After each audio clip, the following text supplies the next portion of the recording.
ഐക്യമത്യം മഹാബലം. ഒരു വ്യാപാരി ഉണ്ടായിരുന്നു. അയാൾക്ക് 5 മക്കളുണ്ടായിരുന്നു. നല്ല ധനികനായിരുന്നു ആ വ്യാപാരി. ആൺമക്കൾ മുതിർന്നപ്പോൾ അവരും വ്യാപാരത്തിൽ അച്ഛനെ സഹായിക്കാൻ തുടങ്ങി. കാലം ചെന്നപ്പോൾ 5 പേരും വിവാഹം കഴിച്ചു.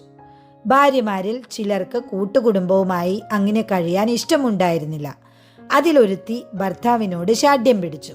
നിങ്ങൾ നിങ്ങളുടെ പങ്കു ചോദിക്കണം, അത് കിട്ടിയാൽ നമുക്ക് വേറെ താമസിക്കാം.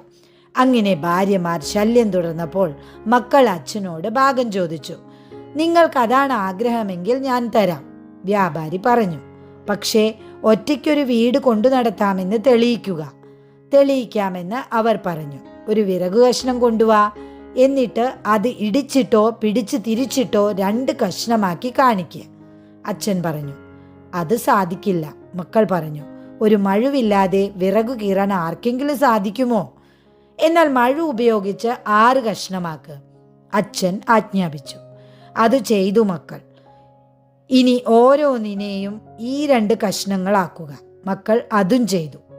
അപ്പോൾ അച്ഛൻ പറഞ്ഞു, മക്കളെ, ഇപ്പോൾ മനസ്സിലായോ? ഒരുമിച്ച് നിൽക്കുമ്പോൾ നമ്മൾ ആ വിറകു പോലെയാണ്. ആർക്കും നമ്മളെ നശിപ്പിക്കാനോ ഉപദ്രവിക്കാനോ സാധിക്കുകയില്ല.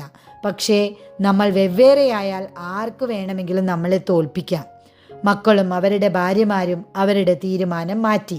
പിന്നീട് എല്ലാ കാലവും അവർ ഒരുമിച്ച് സന്തോഷത്തോടെ താമസിച്ചു.